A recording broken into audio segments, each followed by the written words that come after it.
What they would find on the edge of the forest that day would haunt them for years to come. In 2006, Joe was looking for a place to live closer to his job at a car dealership in Westfield, Indiana. He was at the time living over an hour away and finding the commute to be a challenge. One of his coworkers, a man named Rob, heard that he was looking for a place to live closer to the dealership and mentions that he and his wife have an apartment that they would be more than happy to let him rent.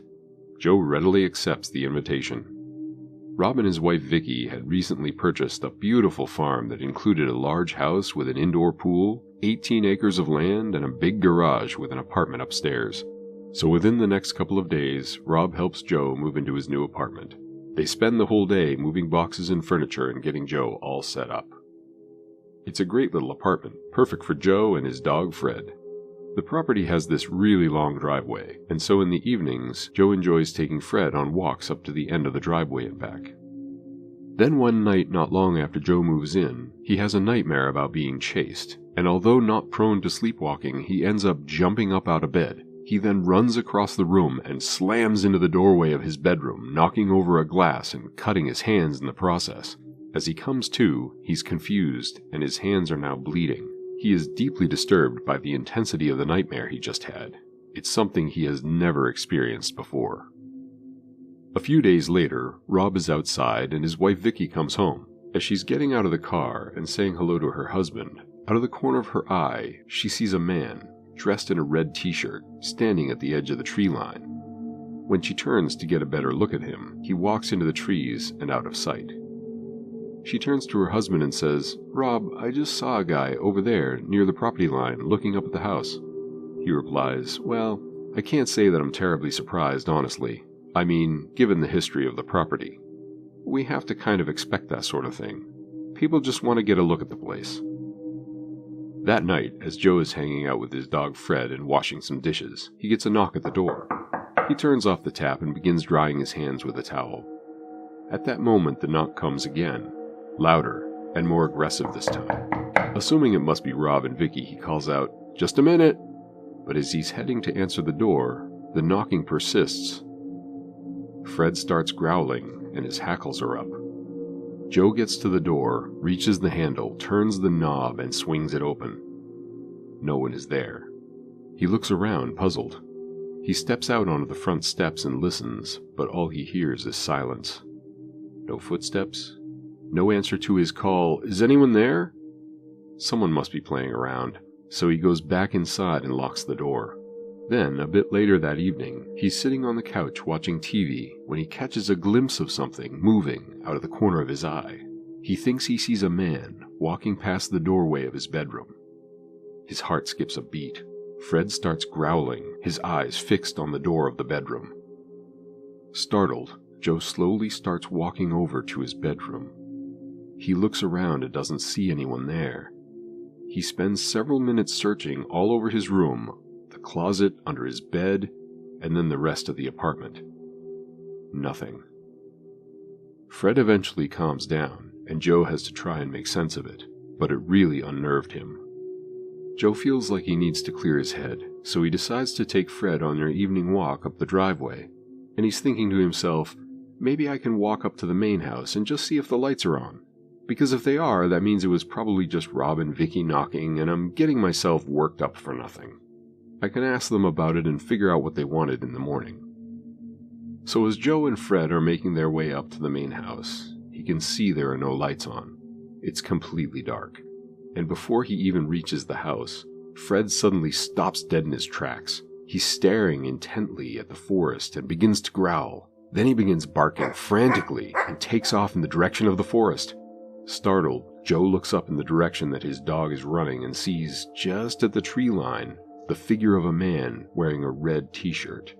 The man is facing away from him and walking into the trees, and as Joe is watching him, he appears to just vanish. At that point, Joe is only concerned with finding his dog, so he begins to chase after Fred.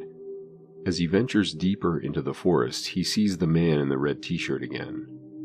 This time, standing only 20 feet away and staring right at him. Terrified, Joe grabs Fred by the collar and runs out of the woods back to his apartment. It took quite some time, but eventually he calmed down enough to fall asleep. Not long after, he's awakened by a loud knock. Groggy and feeling a bit irritated at being woken up from a sound sleep, he shouted, "Who is it?" The knocking continued. He slowly rises out of bed, makes his way across the living room to the door, grabs the handle, and throws it open. Again, there's no one there.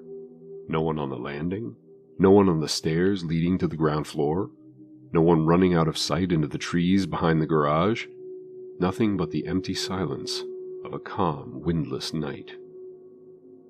He firmly shuts the door, making sure to lock it. Frustrated at whoever is pranking him, he heads back to his bedroom, but just as he passes the threshold of his room, he hears something.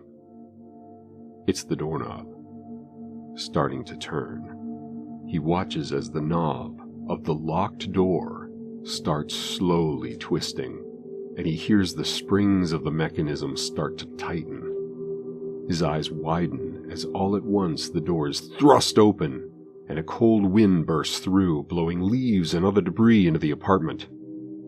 But no one is there.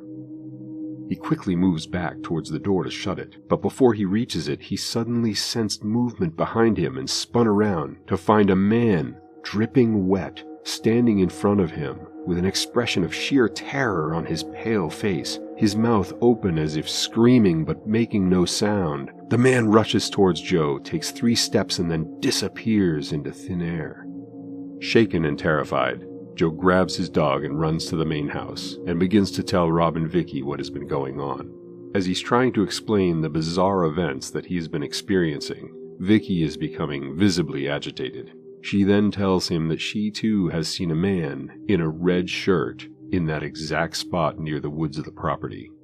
The 3 decide to investigate the area first thing in the morning, and when they head to that spot the next day, they find something that may be the explanation for all the strange occurrences. A bone. Because you see, when Joe had first looked at the apartment, Rob had mentioned to him that the property had a history. He wanted to make sure that Joe was still okay with staying at the property, because the property's history is a dark one. On June 4th, 1996, investigators recovered more than 5,000 human bone fragments buried on the property. Investigators in Indiana believe that serial killer Herbert Baumeister was connected to over 25 deaths of young men and boys, mostly picked up at bars in Indianapolis. It is thought that most of them died from strangulation. After the Hamilton County Sheriff's Department began their investigation into the discovery of the bones, Herbert Baumeister fled to Canada, where he eventually took his own life with a shotgun. Despite all these terrifying occurrences, Joe ended up living at the property for 2.5 years. He strongly believes that Herb was the one haunting him.